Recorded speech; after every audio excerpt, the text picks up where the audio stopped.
your boy Prim Header. Welcome to Lifestyle Training Special Edition. And today I have a very special guest with me today, Scoop Makhathini. How are you, my brother?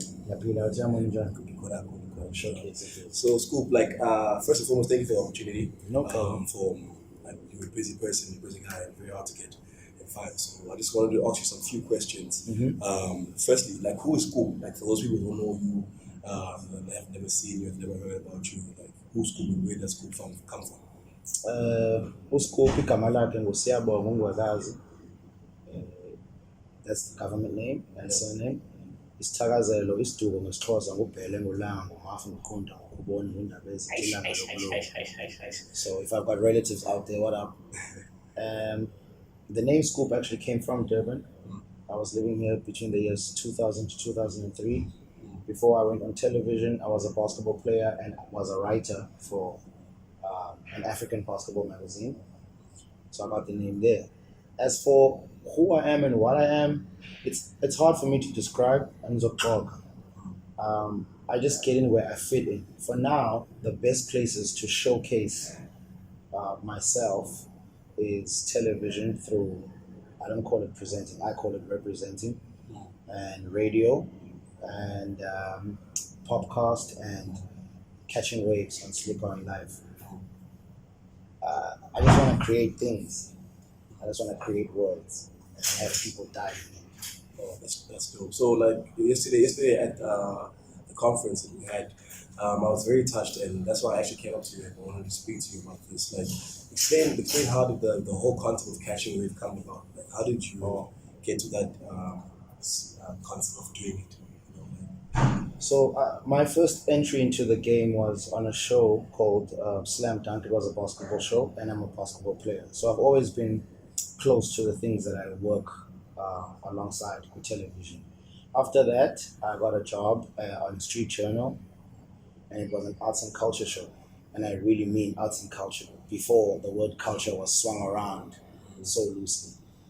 Then I got into the mainstream of television, and I just was dying to reignite the kind of content and the kind of knowledge that was around back when I started on the basketball show in 2004 and on Street Journal in 2006. So I felt like substance was missing. There was a lot of information that was going amiss when we're talking about television and television shows. So I pitched it to the mainstream at the time, which was the channel I was working for, was Channel O, Multi-Choice. And they didn't want to hear it because at that time, reality TV had taken such a spike, and everyone was so amped on reality TV, and they didn't really understand what I wanted to do. So instead of arguing with them, I just decided to shoot the content. Then I shot the content that I didn't have no place to put it on. And then I went to Slikour live, because I'm like, instead of starting my own platform, let me work with another black guy that's doing something, and he was doing music then, still is. Then I wanted to come in with content that can supplement his audience in terms of, Baba I'm so I'm sure they will like this kind of information too. So instead of starting my own shit, it's like, let's help each other grow. You can have the platform, then I'll provide the content that you're not providing already. It was a case of stop asking people to sit at their table and make the table. Very inspirational. Yesterday when I was listening to you speak, you said that you had multiple jobs. How do you cope? How do you find time for family, find time for yourself as well, find time to also reflect and find time to be out there? Because people are, I'm sure, anytime you're around the malls or anywhere, people are always stopping you, trying to take pictures. How do you cope with all that? Look, I'm not AKA, I'm not Casper, I'm not Nasty C, So I don't get it as much as I think musicians, especially rappers nowadays, get it. But I still do get it. You just do. I don't even think about it as coping. You just do. You have to make a concerted effort of finding time for yourself, finding time for your family. I've got a son, I have to make a concerted effort of finding time for him. Especially now, when I leave this interview, I'm going straight to go see him, So you just make the effort, like everything else, you know. Common Sense said something very dope in a song called The Light. He said, "Love ain't simple. Why can't it be anything worth having that you work at annually?" So everybody like dreams about like what they want to achieve in the year, and everyone wants to get a specific job, and they work so hard at that. Everyone wants to have a specific body. They work hard at that. Everyone wants to have that shoe, whatever that clothing item is. And family is just like that. You work hard at it like with everything else, if it means that much to you.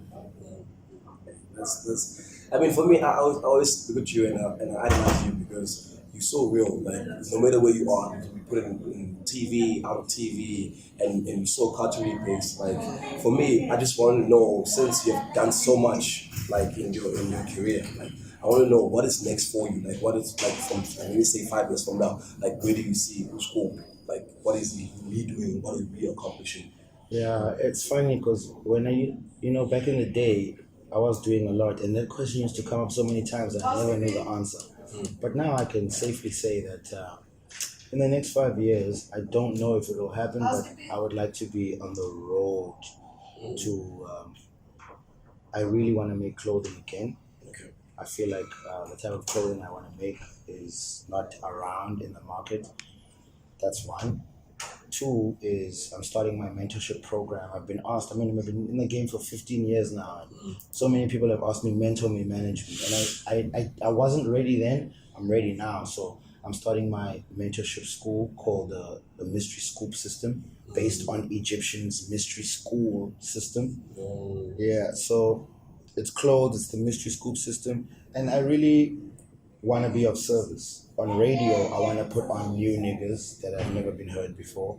On television, catching waves, just showcasing the beauty, the intelligence, and the determination of young Africans. Wow, that's amazing. There's a lot that you can be accomplishing.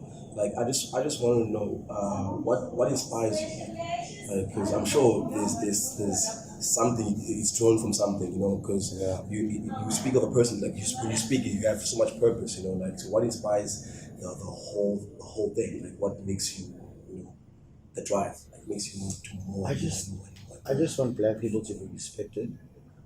I just want Abandabanzoli to be admired for what they really are.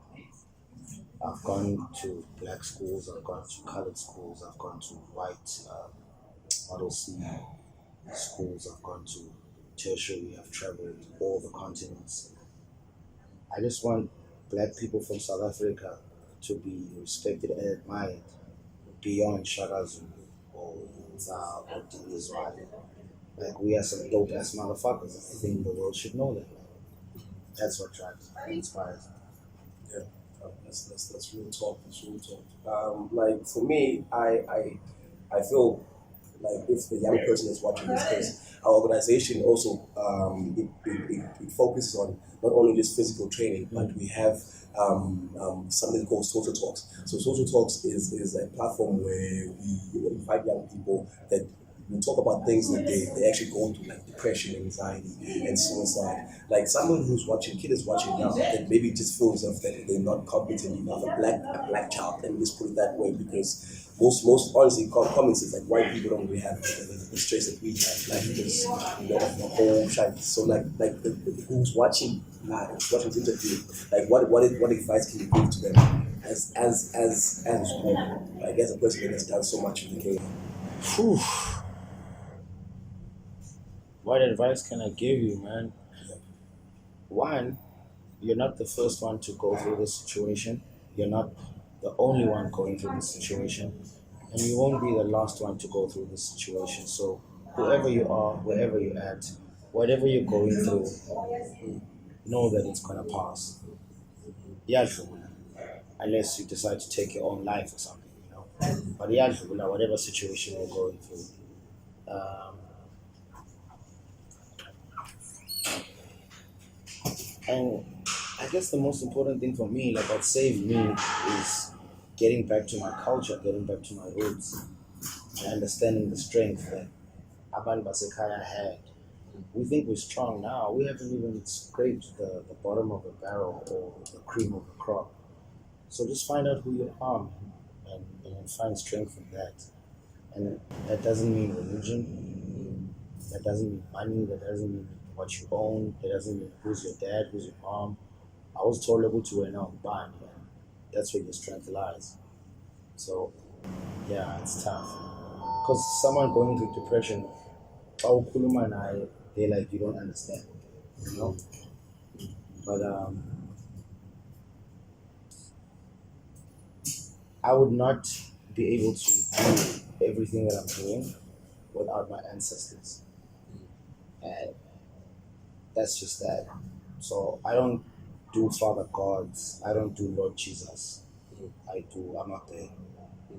And the problem is that you guys might be facing is because you're busy praying to someone who doesn't even look like you. No wonder you're still in the same problem. Jeez. Oh, God. Oh, God. Okay. Well, I understand. I feel that. Man, you just said so much in a very short space of time. I just really want to take this opportunity to just. Because you cannot tell me when you say Father God that you're thinking about a black guy. Let's just stop there. So how can you pray to someone who really doesn't look like you and that's your savior? He doesn't know what you've been through. He doesn't look like you. He's never been through the same situations. Yet you're going to say, Father God, may you please, Lord Jesus. He's Jewish and he's out there with the Roman Catholic. He's got nothing to do with Zulu, Xhosa, Ndebele, So you Swahili. think that's the main issue? That's the biggest issue. That our black People people are neglecting who they really are in their tradition for something that's not, Yeah, I mean, makes sense. why would someone drink petrol? Do you see a white person drinking petrol? No. You do got a point.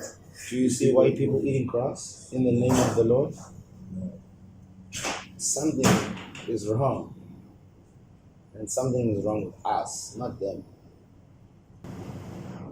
As always, it's just being real. I just really want to thank you for what you did yesterday. You spoke so much truth. And I'm harsh. I understand that I'm harsh. That's good. That's good. Yeah, because you guys love to be told the shit you want to hear. Mm. I'm so done with that. And I'm really there with you guys, but I'm not.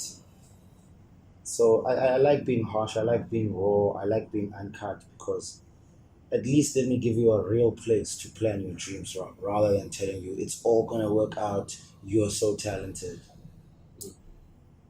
I never afraid. Never afraid. It's just real. Like, and what I picked up, I told you, is that you gotta work hard. Like for instance, this interview as well. Like I had to jack him after the conference. I haven't slept. You know. Damn the conference. We left the conference. I gave him the number. I told him I'll be available at 9. I came back to the hotel after leaving the conference, then going to Palito, then going to Mhlanga, then going to Azar, then went to 47. Now I'm here. I haven't slept and I still have to go back to Palito. Then I fly back to Johannesburg. Then I do a radio show. Life is a hustle. I'm not a hustler. I won't lie. I don't know. I'm not a hustler. I'm not a hustler. The nigga that sells papers in the street is a hustler. A hustler doesn't. Wake up. No. Not a hustler. Not a hustler. Not a hustler. And we're not talking the porn magazine from the 90s. No. Jeez. Hey man, Scoop, Ngambele, for the time you have given me. This means a lot to all of us. Yeah, I won't lie, I hope this interview comes out proper because Yeah. and guys, when I'm waiting on the night's been long. Yeah. And the mornings only start. Yeah. Yeah. So guys, here you have it, Scoop Makhathini. The one and only. Hope you guys learned. Hope you actually listen and apply. That's all. Signing out. It depends on how you edit this. Oh yeah. Thank you so much. Thanks.